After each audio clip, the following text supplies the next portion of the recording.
On continue notre petite étude sur le royaume de Dieu, le royaume des cieux. On apprend de nouvelles choses à chaque réunion sur des sujets que je trouve importants parce que ça a un impact dans notre vie.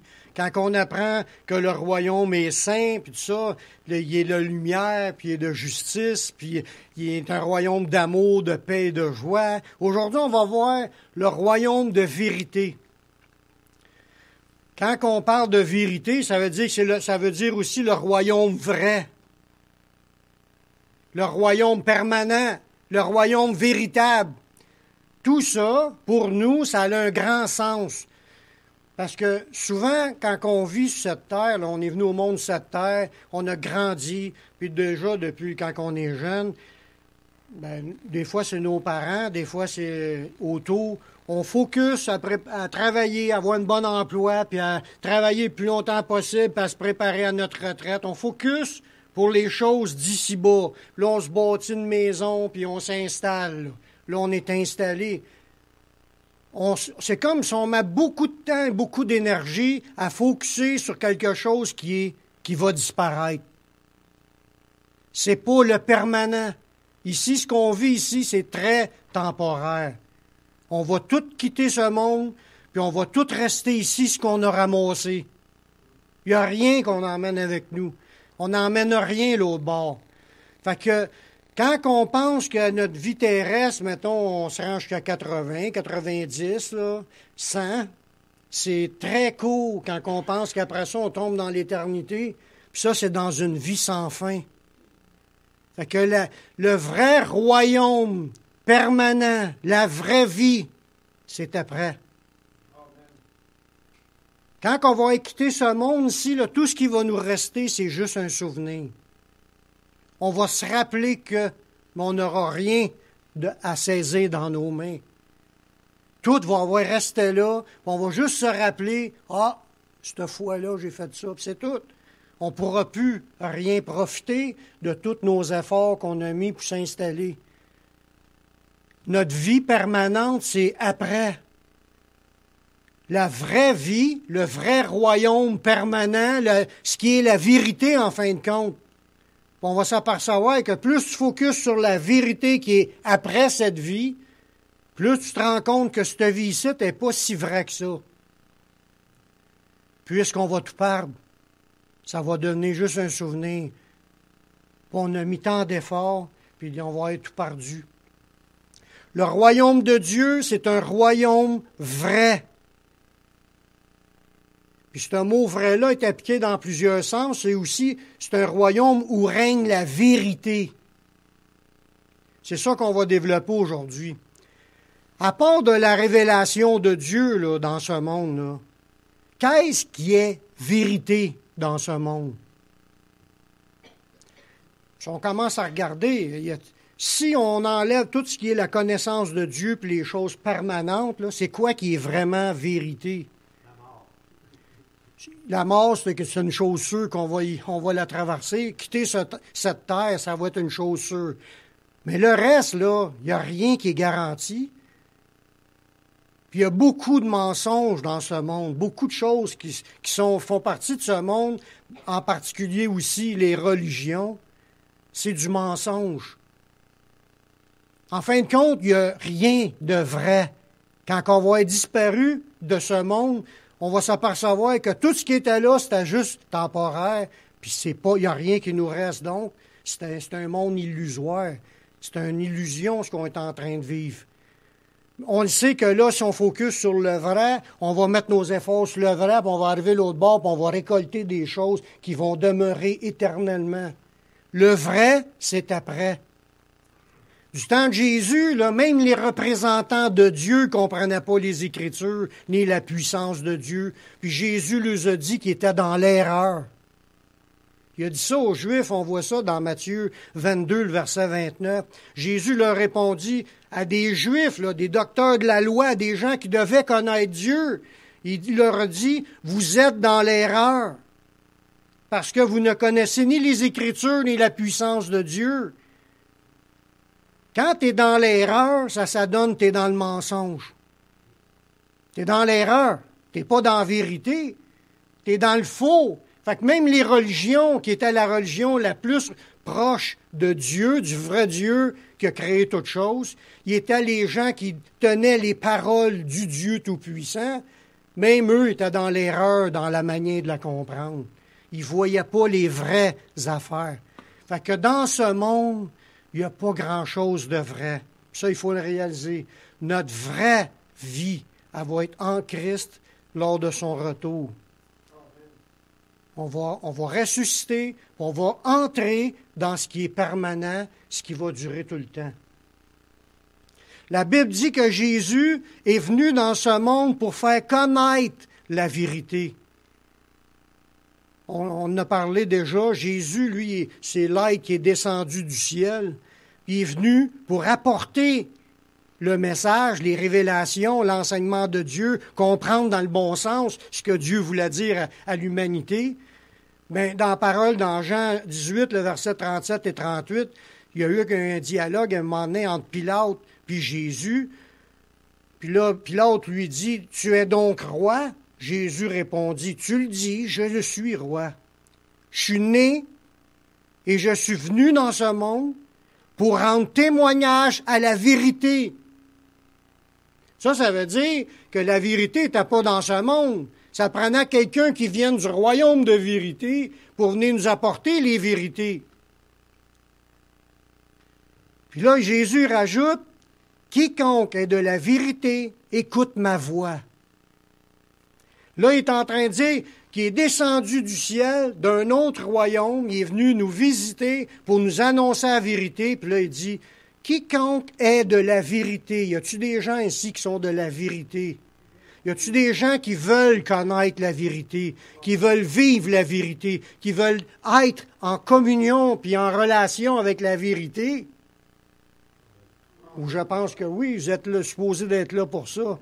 Donc, ça s'adresse à vous. Il dit, regardez comment Jésus dit ça, « Quiconque est de la vérité, écoute ma voix. » Êtes-vous déjà en train d'écouter la voix de Jésus?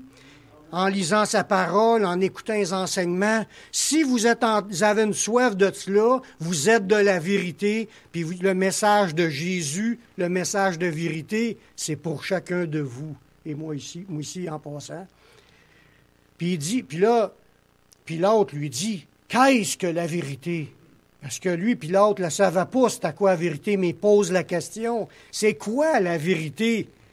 Jésus est venu pour nous apporter la vérité. Avez-vous découvert la vérité depuis que vous êtes chrétien? Mais là vous allez peut-être vous sentir un petit peu mal à l'aise de répondre parce que c'est pas juste une idée, la vérité. Il y a plusieurs affaires qui font partie de la vérité. Mais en lisant, là, en lisant les autres versets, ça va vous donner plus d'idées là-dessus. Dans le grec, le mot strong, le dictionnaire strong, là, pour vérité, c'est ce qui est vrai. Quand on parle de vérité, c'est ce qui est vrai. Fait que Jésus est venu pour apporter ce qui est vrai, pour faire contraste avec tous les mensonges qui existaient dans ce monde. Puis là, peu importe la considération des sujets, quand on parle de vérité, c'est ce qui est vrai. Ce qui est vrai appartient à Dieu, puis au devoir de l'homme. C'est ce que le dictionnaire dit. Parce qu'il y a les vérités morales, puis il y a les vérités religieuses. Ce qu'on apprend là, dans les enseignements que Jésus a apportés, c'est ça qui est la vérité. Ça appartient à Dieu, puis c'est les enseignements qu'on devait entendre pour rentrer dans la vérité, ce qui fait partie de l'ensemble de ces enseignements. C'est quelque chose qui doit se mettre en pratique aussi. C'est pas juste des théories. Ce qui est vrai, c'est de vivre d'une manière vraie, conforme avec ce que Dieu s'attend de nous. Puis une autre idée sur le mot vérité dans le dictionnaire Strong, il dit « La vérité, ça rejette les superstitions des païens, les inventions des Juifs et les opinions corrompues des faux enseignants pouvant se trouver parmi les chrétiens. La vérité renverse le mensonge. » Quand Jésus est venu pour établir les vérités, ce que Jésus a dit, c'est éternel. Tout le reste, toutes les pensées du reste peu importe c'est quoi, là, que ce soit les enseignements de Pierre-Jean-Jacques qui se dit chrétien, ou que ce soit les enseignements des païens ou des fausses compréhensions des Juifs, comme il nous a dit, vous êtes dans l'erreur. Donc, tout ce qui font partie de faux enseignements, la vérité renverse tout le reste. Il y a une seule chose qui est vraie.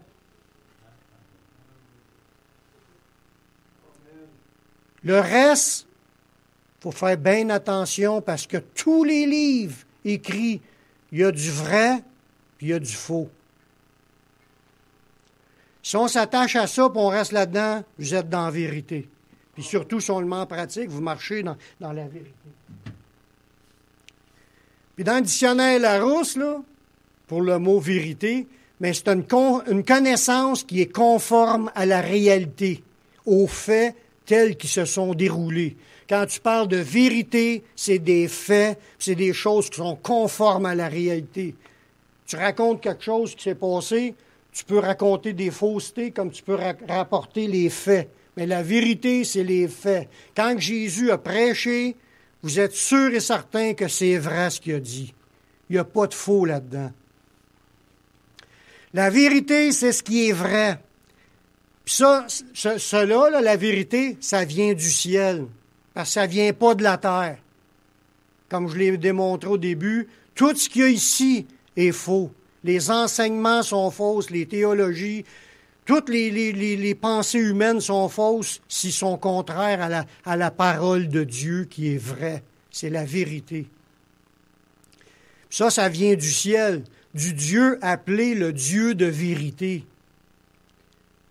Parce que Dieu, lui, il n'est pas capable de compter des menteries. Il ne peut même pas penser qu'il en comptera une. C'est même pas quelque chose qu'il pourra penser. Pour lui, c'est la vérité. Dans le psaume 31, il est appelé le Dieu vérité. Ça dit d'une phrase qui dit « Je remets mon esprit entre tes mains, tu me délivreras, Éternel, Dieu de vérité. » Pourquoi que ça fait référence à ce que Jésus a vécu quand il dit je remets mon esprit entre tes mains, puis il s'attendait à ce que Dieu le délivre de la mort, puis il appelle son Dieu le Dieu de vérité. Pourquoi? Parce qu'il avait l'assurance que Dieu, il était pour le ressusciter, parce que Dieu, le Père, c'est pas un menteur. Fait qu'il y avait la foi que Dieu, son Père, était pour le ressusciter. Fait qu'il a dit, je remets mon esprit entre tes mains, Dieu de vérité. Ça veut dire qu'il était 100% convaincu qu'il était pour ressusciter. Il ne s'attendait pas d'un coup que ça ne marche pas. Il ne pensait pas ça, Jésus. C'est toujours, mon Père m'exauce toujours. C'était ça. Il croyait. Mais voyez-vous, parce que Dieu, c'est le Dieu de vérité. Jésus lui-même, aussi, ça nous dit dans la parole, il est descendu du ciel pour nous apporter la vérité, mais lui-même est aussi appelé la vérité. Dans Jean 14,6, il dit, Jésus lui dit, « Je suis le chemin, la vérité et la vie. Nul ne vient au Père que par moi. » Ça veut dire qu'il est venu pour apporter la vérité, mais lui-même est la vérité. Jésus n'est pas un imposteur. Il n'est pas un gars qui faisait semblant. C'était le vrai Messie attendu. Parce que n'oublions pas que dans l'Ancienne Alliance, ça l'annonçait la venue d'un Messie qui marchera sous l'onction de Dieu, puis qui viendra enseigner toutes choses, puis qu'il viendra aussi pour mourir, puis payer la dette des péchés. C'était tout écrit, puis il a tout accompli ce qui était écrit à son sujet. Il était le vrai. Il est la vérité. Il est digne de confiance. On voit aussi dans la Bible que même le Saint-Esprit, c'est la même affaire. Le Saint-Esprit aussi, il est descendu du ciel. Ben, Jésus dit, je vais monter, puis on va vous l'envoyer. Le Père va vous le donner. Puis, il est aussi appelé l'Esprit de vérité. On voit que la vérité, il y a plusieurs idées qui forment la vérité.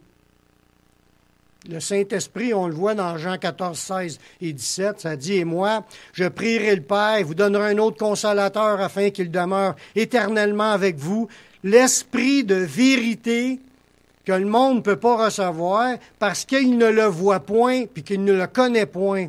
Mais vous, vous le connaissez car il demeure avec vous puis il sera en vous. On voit que quand on parle de la vérité, on parle aussi du Saint-Esprit. Fait que le Père est vérité, Jésus est vérité, le Saint-Esprit est vérité, parce qu'ils viennent tous du royaume de vérité, le royaume de Dieu, le royaume véritable, le royaume où ce que Dieu règne. Puis c'est venu nous visiter. Mais il est venu pour plus que juste nous visiter, il nous a apporté la vérité, parce qu'il fallait que ça soit expliqué, ça, parce que dans le temps des Juifs, puis même depuis le début, c'était pas compris. Jésus est venu pour apporter la vérité, que Dieu le Père est vérité, que lui aussi, il est la vérité, puis le Saint-Esprit aussi qui va être distribué, il est la vérité. Mais ça ne s'arrête pas là. Tout ce qui vient de Dieu, du Dieu vrai, du vrai Dieu, est vérité. Chaque fois que Dieu a parlé, la Bible a dit, la parole de Dieu est aussi la vérité. On voit ça dans Jean 17, 17. Sanctifie-les par ta vérité, ta parole est la vérité. On voit qu'on commence à voir qu'il y a beaucoup de choses qui font partie de la vérité. La vérité n'est pas juste une phrase. C'est un ensemble de choses qui forment la vérité. Quand tu penses à Dieu, il n'y a pas d'autre Dieu que Dieu le Père, Dieu le Fils, puis Dieu le Saint-Esprit, qui sont la vérité. Puis il y a sa parole, l'enseignement de Jésus, tout ce qui nous est resté comme livre, là, c'est la vérité. Fait que tout ce qui est écrit là-dedans, c'est la vérité. Ça provient du Dieu de vérité. C'est les paroles de Dieu. Oui, il y en a qui vont dire c'est des hommes qui les ont écrits. Oui, c'est des hommes qui les ont écrits. Mais ils ont été inspirés par le Saint-Esprit. Ils ont été inspirés par le Dieu de vérité pour obtenir ces phrases-là. Ce qu'ils ont écrit là, ils ont écrit les paroles de Dieu. C'est la vérité. La vérité, c'est un don de Dieu aux hommes. Parce que, comme je disais au début, il n'y avait rien de vérité ici dans ce monde. Si aujourd'hui on a appris des choses de la vérité, c'est parce que Dieu nous les a données. Même dans notre croissance spirituelle, quand on grandit, on apprend des nouvelles choses de la parole de Dieu, mais c'est toujours appelé des révélations, des choses que Dieu nous montre. Parce que, humainement parlant, si on serait juste avec notre cerveau humain, on ne comprendra rien de ce qu'on lit. On interprétera tout ça à l'envers. Puis des fois, même avec l'Esprit de Dieu, des fois, on dit des affaires à l'envers. C'est pour ça qu'il faut faire bien attention quand on rouvre la bouche, d'ouvrir la bouche avec des versets qui nous appuient. Sinon, on peut être mêlés nous-mêmes puis mêler les autres avec de l'erreur, avec du mensonge. Comme je disais, la vérité, c'est un don de Dieu aux hommes. Tout descend du royaume des cieux à travers Jésus. La révélation est apportée par Jésus. Alors, regardez dans Jean 1, 17. Ça dit, la loi a été donnée par Moïse, mais la grâce et la vérité sont venues par Jésus-Christ. Jésus n'a pas juste amené la grâce. Oui, c'est une des choses qu'il a faites. Son sacrifice nous permet d'obtenir la grâce. Si on met notre foi dans le sacrifice de Jésus, on obtient la grâce. C'est le critère que Dieu a demandé. Mais Jésus n'est pas venu juste pour la grâce. Il est venu aussi pour apporter la vérité. Et où la vérité? C'est ses paroles qu'il a annoncées. Ce qu'il a annoncé, Jésus, ça remettait tout le monde dans l'optique de ce que Dieu s'attend, de ce que Dieu veut, de ce que Dieu aime, de ce que Dieu promet, de ce que Dieu veut faire. Ça nous ramène dans la vérité. Ça ramène le focus de l'ensemble des humains qui sont supposés de connaître Dieu, puis ils étaient dans l'erreur. C'était pour les ramener dans ce qui est vrai. Tous les êtres nés de nouveau ont reçu l'intelligence pour connaître le Dieu vrai. Parce que ça n'aurait pas été qu'on ait cette intelligence-là donnée par Dieu pour arriver à comprendre qui est Dieu. On serait encore en train de servir les statues, les images, les objets, les arbres, prier la lune, prier les étoiles, prier le soleil, prier les rats, prier les vaches. On serait encore en train de prier quelque chose qui est autour. Si il y a une petite lumière qui s'est faite, qu'on a compris que Jésus est mort, puis c'est lui qui est le Dieu, puis le Sauveur, puis tout ça, cette lumière-là s'est faite parce que c'est Dieu qui nous a donné l'intelligence pour arriver à connaître le vrai Dieu. On sera tous égarés si on n'aura pas cette lumière-là que Dieu nous a donnée. Puis Dieu nous la donne parce qu'il nous appelle à lui. Puis regardez bien dans 1 Jean 5,20. Nous savons aussi que le Fils de Dieu il est venu, il nous a donné l'intelligence pour connaître le véritable. Et nous sommes dans le véritable, le vrai, en son Fils Jésus-Christ. C'est lui qui est le Dieu véritable et la vie éternelle. On voit là-dedans que Jésus, grâce à Jésus, il nous a donné de connaître. Il nous a donné l'intelligence, il nous a donné des instructions qui nous ont ramenés à la bonne place. Si ça ne sera pas que Jésus a ramené ces idées, là, les idées de vérité, là, pour nous ramener, on sera tout encore en train de tourner en rond, on ne connaîtra pas le vrai Dieu, le Dieu véritable, on sera tous perdus. C'est quelque chose. Toute la gloire de notre salut revient à Jésus. Quand on parle de véritable dans ce verset-là, connaître le véritable, dans le Dieu véritable, quand il parle de cela, le mot véritable, ça veut dire vrai, sincère, ce qui n'a pas seulement le nom ou la ressemblance. C'est pas une imitation, c'est pas quelque chose qui ressemble. On parle du véritable, ça veut dire du vrai Dieu. Parce qu'il y en a tellement de dieux qui ressemblent à notre Dieu, mais qu'il y a des choses qui ne marchent pas, c'est pas pareil. Donc, c'est des imitations de notre Dieu. Toutes les religions présentent des dieux selon leur conception. Des fois, ils prennent des idées de la Bible, mais dans l'ensemble, comme un exemple, les musulmans, ils parlent à Allah qui est Dieu. Il est appelé Dieu. Sauf leur Dieu, il n'y a pas de fils. Jésus, il n'est pas dans le portrait.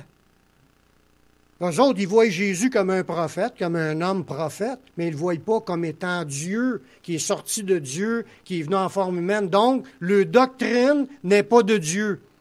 C'est une doctrine en imitation de Dieu. Donc, ce n'est pas le Dieu véritable si ce n'est pas conforme à ce qui est écrit. Les enseignements de la vérité sont importants pour discerner la vérité.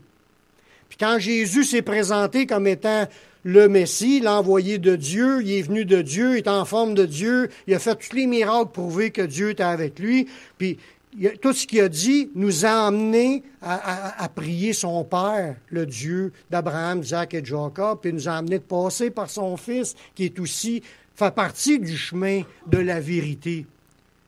Parce qu'il y a un autre verset qui dit que or la vie éternelle, c'est qu'ils te connaissent, toi, le seul vrai Dieu, et celui que tu as envoyé, Jésus-Christ. Si tu n'as pas Jésus-Christ, tu n'as pas Dieu. Ça veut dire que si tu veux être dans le Dieu de vérité, tu n'as pas le choix d'avoir Jésus tel qu'il est décrit, comme étant Dieu fait homme. Tu n'as pas le choix. La minute tu retranches ça, tu viens de tomber dans une imitation du Dieu qui est le Dieu véritable. Mais les imitations, c'est des mensonges. C'est de l'erreur. Ça ne vient pas du Dieu vrai, ça vient du menteur.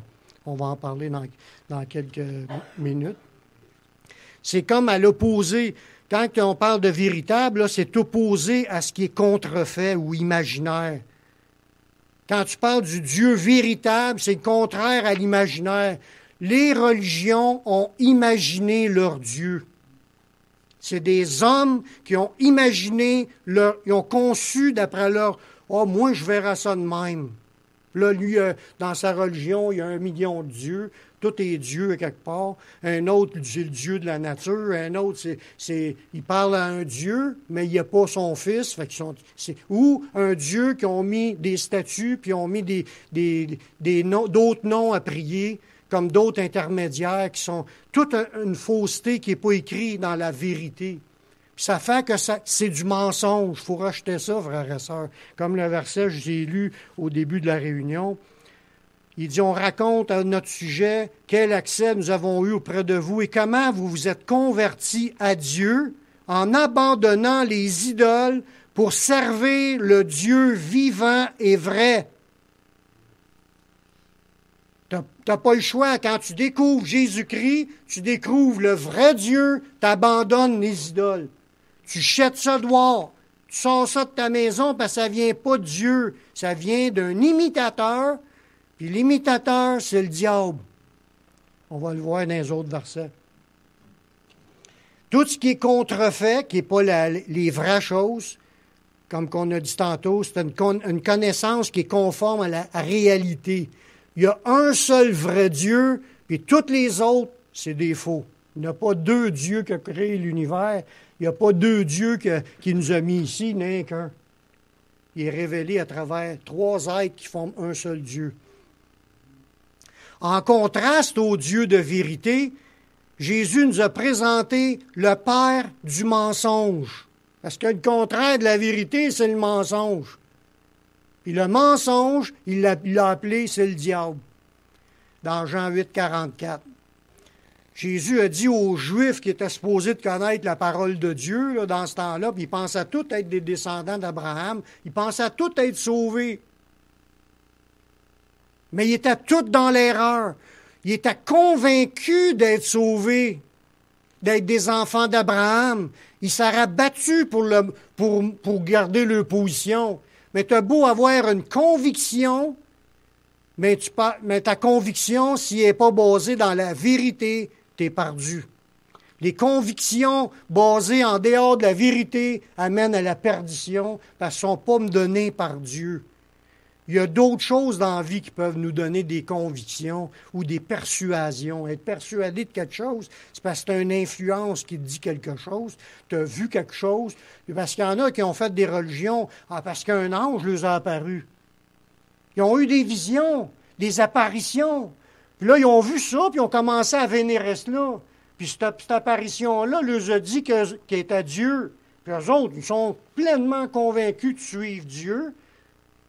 Puis la Bible elle nous le dit, quand même un ange nous apparaîtra s'il nous annonce un autre évangile que celui que vous avez reçu, qu'il soit anathème, qu'il soit maudit, excommunié.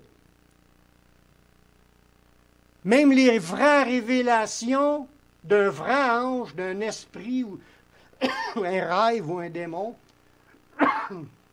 si ça n'y amène pas l'enseignement de la vérité, la Bible dit de le maudire, de le rejeter, puis de ne pas accepter, surtout pas, de ne pas accepter ce qu'il dit.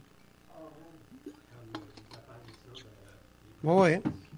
Toutes les apparitions qui n'ont pas amené les paroles de Dieu, du Dieu de vérité, la minute tu commences à avoir des mensonges là, dans sa pensée ou sa parole à cet esprit-là, c'est la minute qu'il y a des mensonges, c'est satanique. Ça ne vient pas de Dieu parce que Dieu ne ment pas. En parlant du diable, dans Jean 8, 44, il dit, vous avez pour père le diable. Il dit ça aux Juifs qui étaient là, des gens qui étaient supposés être les représentants de Dieu. Il dit, vous voulez accomplir les désirs de votre père. Il a été meurtrier dès le commencement, et il ne se tient pas dans la vérité. Le diable ne se tient pas dans la vérité. Quand Jésus a été tenté par le diable amenait des versets, mais en les tordant. Il n'était pas vrai, ces versets. C'était pas le sens que Dieu voulait qu'il soit appliqué. Fait que, il a dit à Jésus, jette-toi en bas, il est écrit qu'ils vont donner des ordres à tes anges. Oui, mais lui, il tordait le sens. Jésus lui ramenait une parole de vérité pour ramener le bon sens. C'est aussi écrit, tu tenteras pas le Seigneur ton Dieu. L'idée, c'est que le diable, il ne se tient pas dans la vérité. Dans ce qu'il explique, il va toujours avoir de quoi qui ne marche pas. qui n'est pas conforme. C'est pour ça si on veut discerner le mensonge, frères et sœurs, c'est commencer à apprendre la vérité.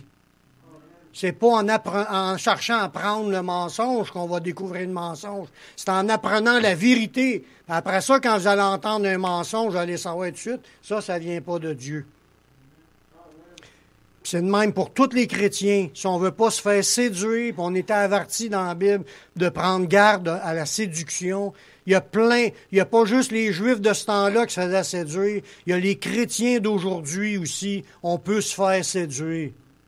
Puis les avertissements de Jésus sont aussi pour nous aujourd'hui. Quand on parle de mensonge, le mot mensonge, c'est de la tromperie, de la fausseté.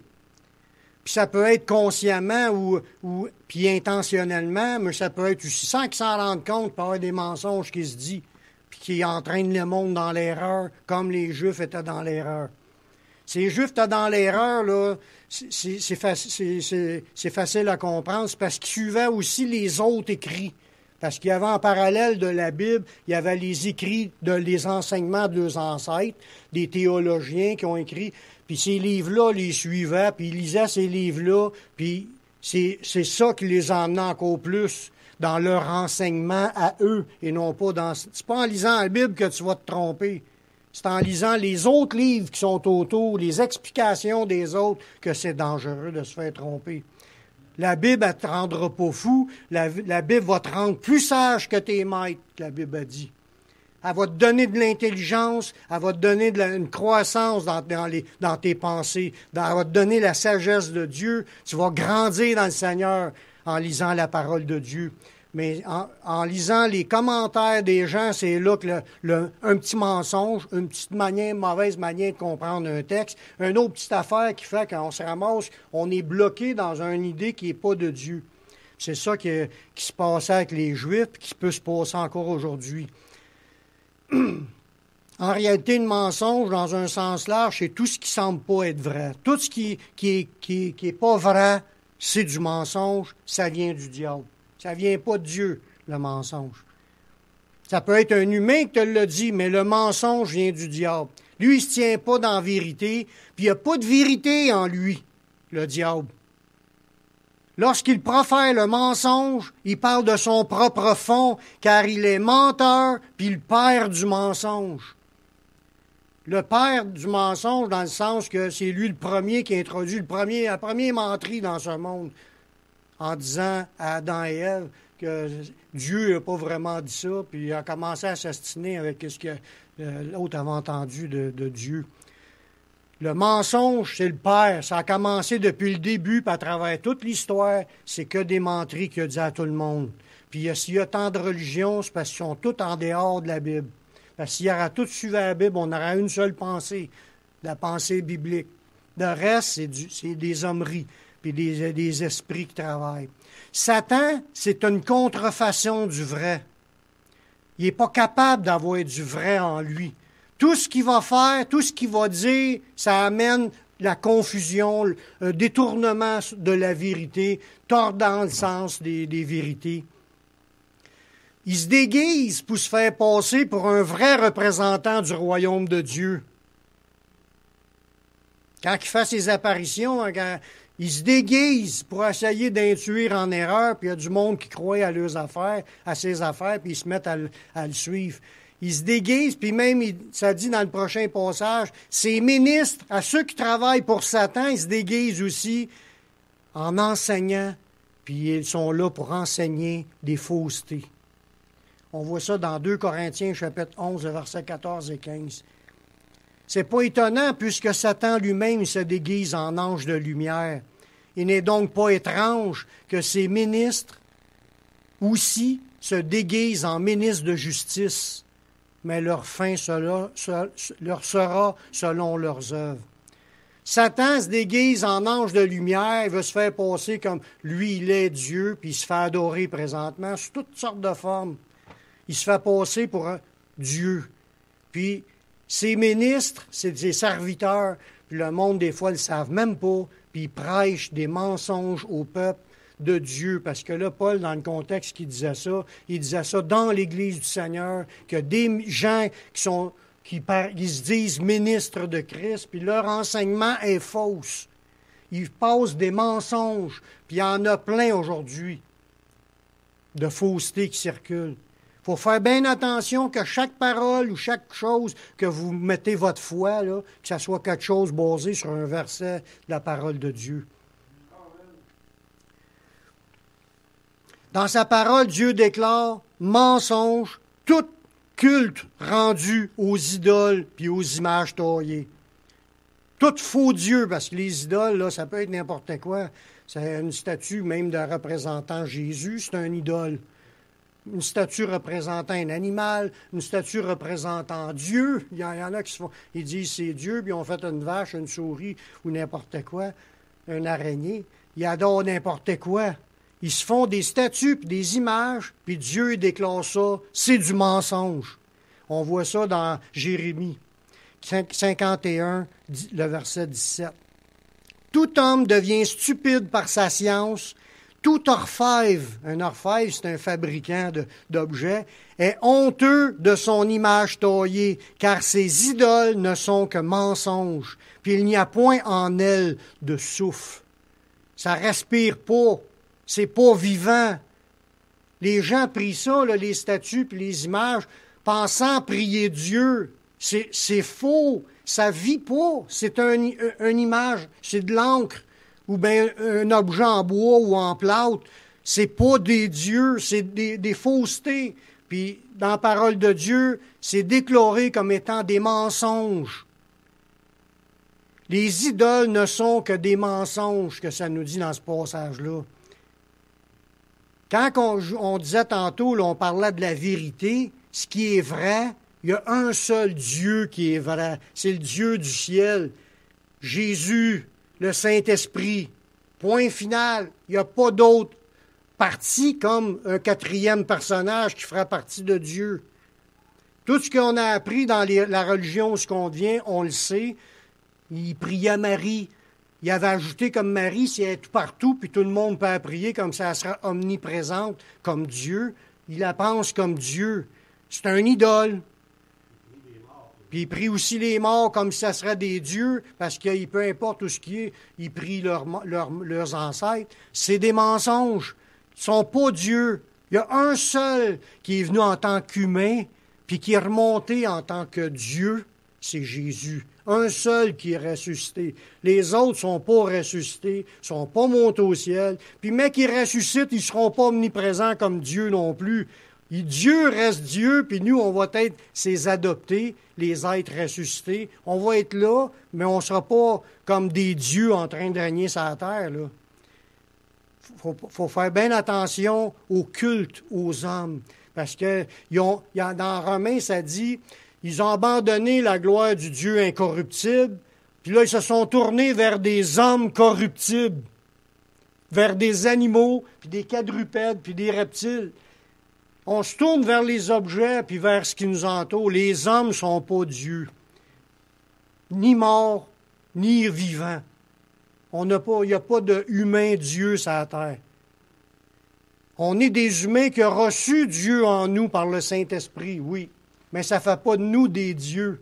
On est encore des humains, puis un jour, on va changer de titre. On va être des êtres ressuscités, les fils de Dieu, dans le sens... on va vivre de quoi de bien différent, mais on ne sera pas Dieu. Dieu va être encore là dans sa ville sainte. Puis Jésus va être encore là en train d'éclairer sa ville sainte. Puis nous autres, on va être là en train de vivre l'histoire sans fin avec Dieu. C'est un tabernacle de Dieu avec les hommes. Une habitation de Dieu avec les hommes, le ciel. Dieu va rester Dieu, puis les humains restent humains. Bien, pas humains, mais on va être des humains ressuscités. Transformés. Il y a aussi un jugement qui attend ceux qui se plaisent aux prophètes, des prophètes qui se prétendent de Dieu, puis qui prophétisent des mensonges. Ça existait dans le temps avant Jésus-Christ, des gens qui se disaient prophètes, puis qui enseignaient des faussetés. Puis ils disaient, ainsi parle l'Éternel, mais Dieu ne les avait pas parlé. Mais il y en a encore aujourd'hui de cela. Il y en a encore des gens qui prophétisent des choses qui ne s'accomplissent pas. puis qui disent « Ainsi parle l'Éternel ». Regardez bien ce que Dieu dit dans Jérémie 27, le verset 15. Dieu a déjà parlé. Il dit « Je ne les ai point envoyés, dit l'Éternel.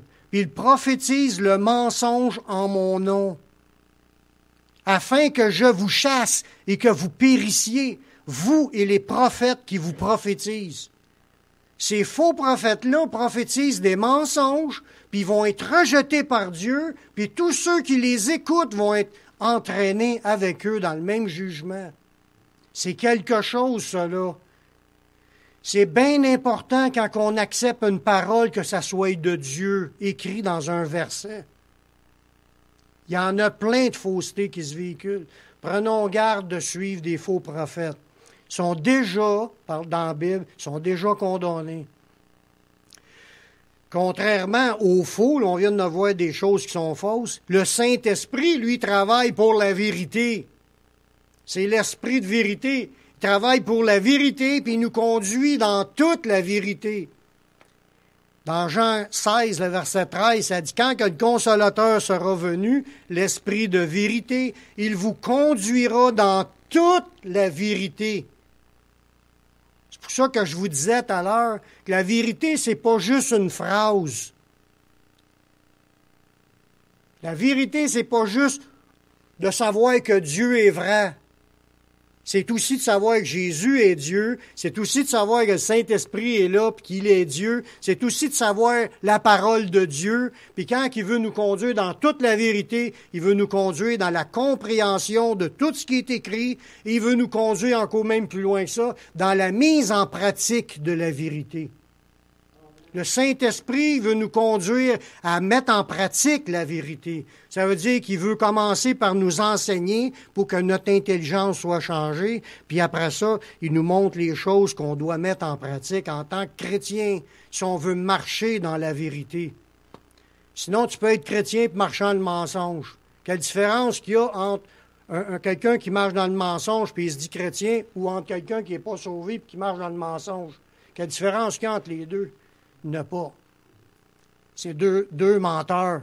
Quand ils rouvrent la bouche, ils racontent des mensonges. Quand ils pratiquent leur vie, ils vivent tout croche dans le péché par-dessus la tête. Ils sont pareils comme les autres. Il n'y a pas de différence. Tu les regardes, il n'y a pas de différence.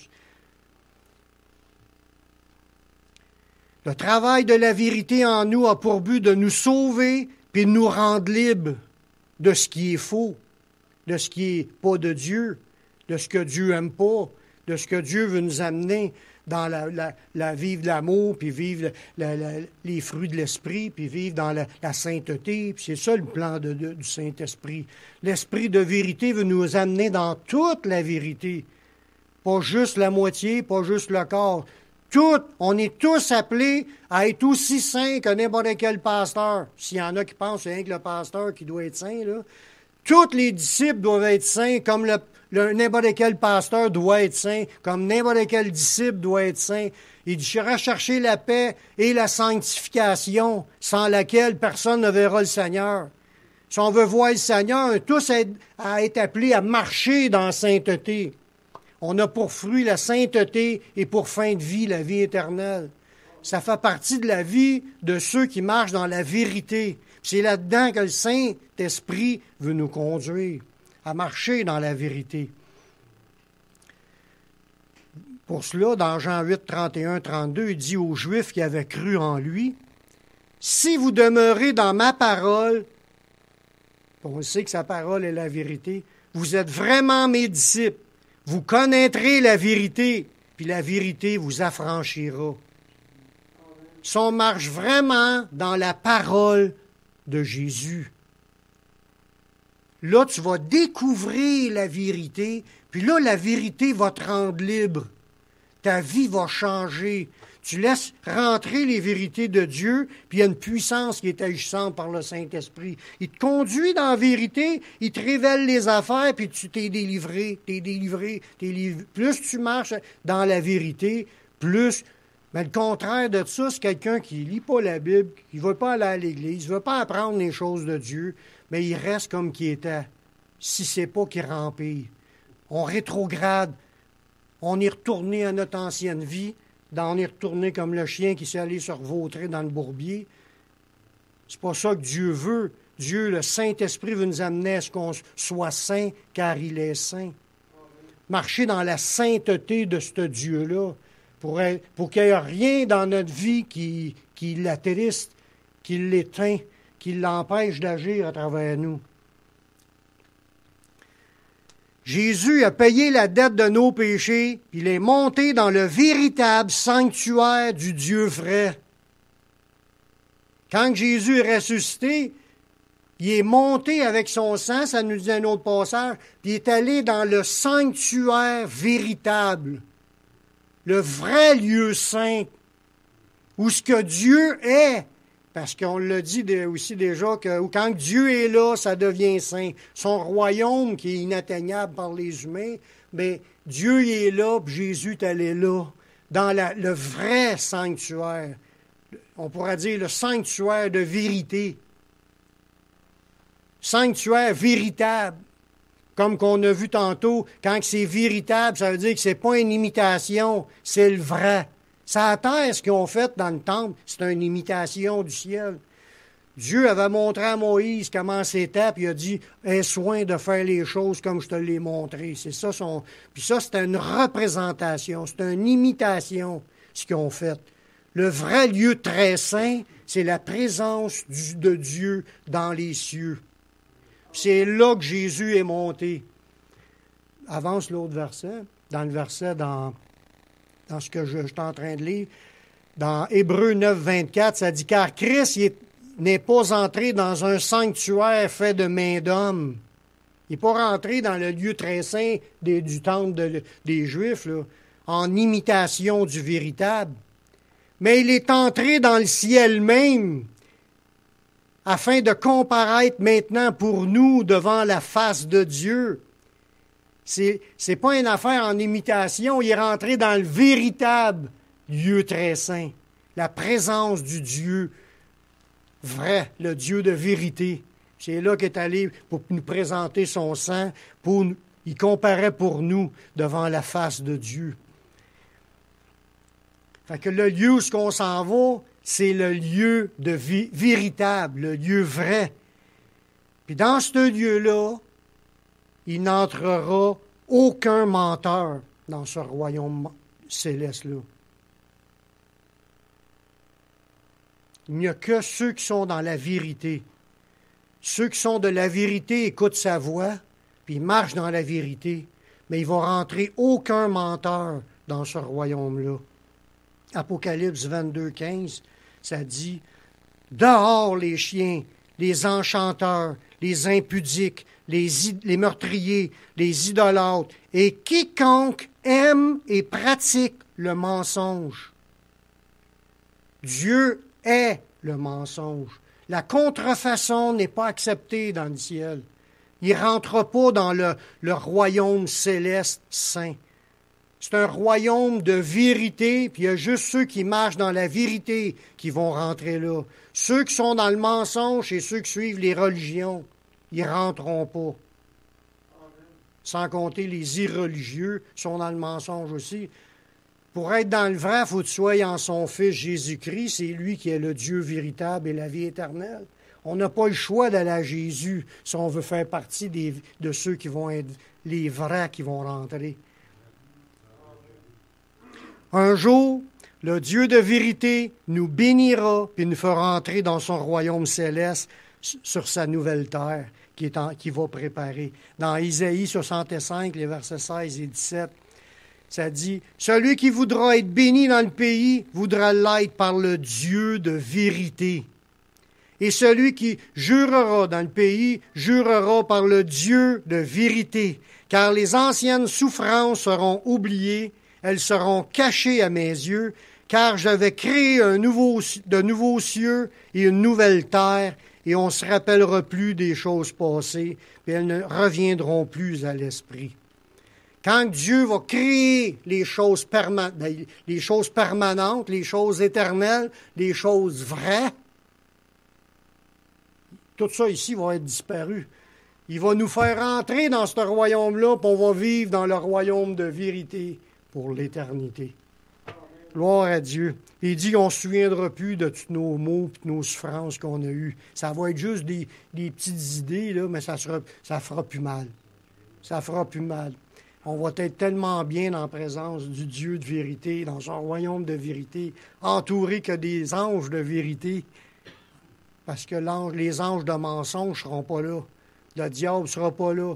Puis ni les humains menteurs avec leur religion ne seront pas là. Il va y avoir que les vrais. Amen. Est-ce qu'on a hâte d'être là? Seigneur, je te remercie pour ta parole qui est vraie.